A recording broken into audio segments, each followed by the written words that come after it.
ብዙ ጉዳቶች አጋጥሞታል፣ እንዲሁም ብዙ ትችቶችን ተቀብሏል። ይሁን እንጂ ከባድ ድሎችን ተጎናጽፏል። የተጫዋች የዩናይትድ ተወዳጅ የግራ ክንፍ ተጫዋች የሆነው አሌሃንድሮ ጋርናቾ ነው። ቪዲዮን ከመጀመራችሁ በፊት ላይክ እንዲሁም ለጓደኞ ሼር በማድረግ ጀምሩ። አሌሃንድሮ ጋርናቾ በክንፍ ተጫዋችነት የሚታወቅ አርጀንቲናዊ ፕሮፌሽናል ተጫዋች መሆኑ ማንም አይክደው ሀቅ ነው። የተወለደው እንደ አውሮፓውያን አቆጣጠር ሐምሌ 1 2004 ዓ.ም ነው። በልጅነቱ በእግር ኳስ ተስፋ የታጀበው እግር ኳስን ሀ ብሎ የጀመረው በየት ነው ካላችሁኝ እንግዲህ ገና በልጅነቱ ነበረ። በማድሪድ የሚገኝ የሀገር ውስጥ ክለቦች በመቀላቀል ጨዋታውን የጀመረው። ለእግር ኳስ ያለው ፍቅር ገና መጀመሪያ ላይ ነበር አሰልጣኙ የተመለከተው። እናም በፍጥነት በ6 ዓመቱ የአትሌቲኮ ማድሪድ የወጣት አካዳሚዎችን ተቀላቀለ። አትሌቲኮ ማድሪድ በመግባቱም ደግሞ ለሱ ትልቅ እድል ነበር። ምክንያቱም ከስፔን ከፍተኛ ክለቦች በአንዱ የተዋቀረው በምርጥ አሰልጣኝ ስልጠና ስለወሰደ ለእድገቱ ወሳኝ ወቅት ነበር። እናም አትሌቲኮ ሳለ ነበረ አቅሙን በማሳየቱ የመጀመሪያውን ክህሎቶቹን በማንጠባጠብ በፍጥነት እንዲሁም በታክቲክ ግንዛቤው ራሱን ያሻሻለ መጣ። እንዲያም እያለ ከዛም በ2020 በማንቸስተር ዩናይትድ በ16 ዓመቱ የወጣት አካዳሚ ገባ። ባሳየውን ብቃት ወዲያውኑ ነበር ለማንቸስተር ዩናይትድ በውጮቹ በኤፕሪል 2022 ዓ.ም በፕሪሚየር ሊግ ጨዋታ የመጀመሪያውን ሊያደርግ በቃ። ግን እንዳሰበው አልሆነም። የተለያዩ ትችቶች ይደርሱበት ጀመር። እስቲ ስኬቱን ከማውራታችን በፊት የአሌሃንድሮ ጋርናቾ በጣም አስቸጋሪ ቀን ምንድነው ካላችሁኝ በ2020 እስከ 2023 ዘመን በመጫወቻው መጀመሪያ ላይ ብዙ ጉዳቶች ያጋጥመው ጀመር። እንደውም በ2020ዎቹ በመጀመሪያ ጨዋታ አካባቢ ከደጋፊዎች የተለያዩ ትችቶች ይደርስበት ጀመር። ከመውደቅ በኋላ መነሳት አይደል አባባሉ። በአንድ ወቅት ሃትሪክ በማድረግ ከ2 እስከ 3 ጎሎችን በመክተት ለክለቡ ማንቸስተር ዩናይትድ ደጋፊዎች አፍ በማስያዝ ስኬት ጉዞን አንድ ብሎ ጀመረ።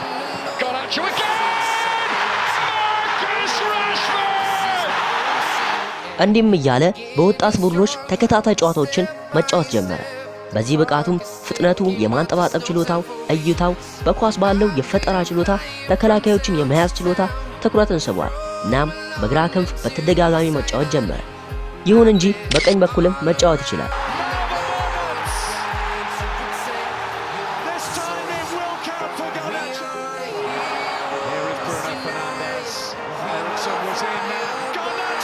ከጥቂት ጊዜያትም በኋላ ባደረገው ያጫወት ዘይቤ እና በወሳኝ ግጥሚያዎች ላይ ባደረገው ተጽዕኖ በፍጥነት የደጋፊዎች ተወዳጅ ሆነ።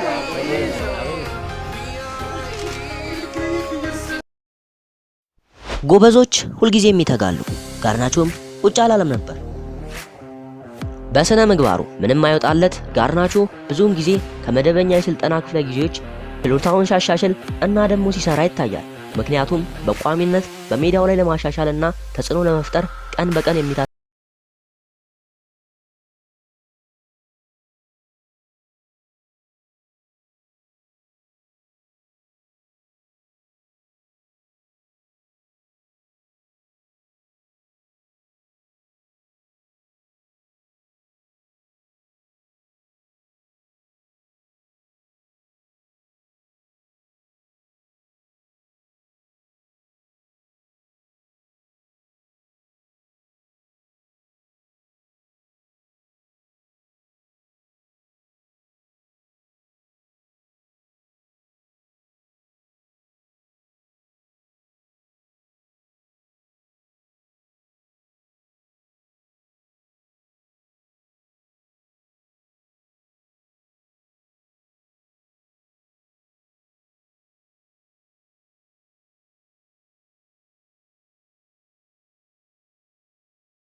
እግር ኳሱ ዓለም ወተን ስለ ፍቅረኛው ነው።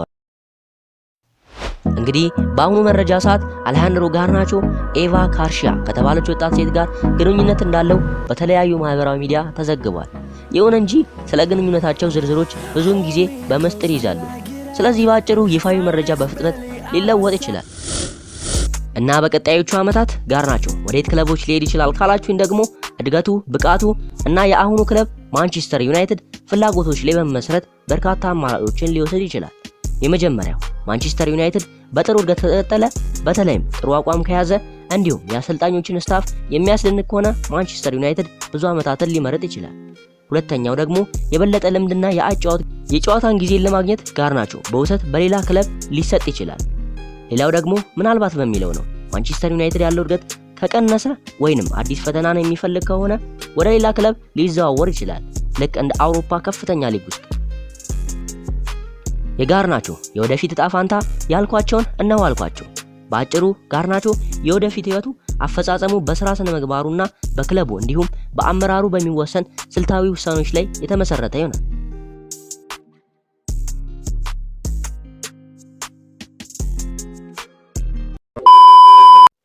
የዩናይትዱ ተስፈኛ አሌሃንድሮ ጋርናቾ የህይወት ታሪክ አጠር አድርጌ በዚህ አሰናዳውላችሁ። ቪዲዮ ከተመቻችሁ እንዲሁም ይህን ቻናል ሰብስክራይብ በማድረግ ቤተሰብ መሆን ይቻላል። ቀጣይ የማንን የእግር ኳስ ተጫዋች ህይወት ልስራላችሁ ኮሜንት ላይ አሳውቁኝ። እንዲሁም የቀጣይ ሰው ይበላል። እስከዛው ፔስ ታሊታ ቻው።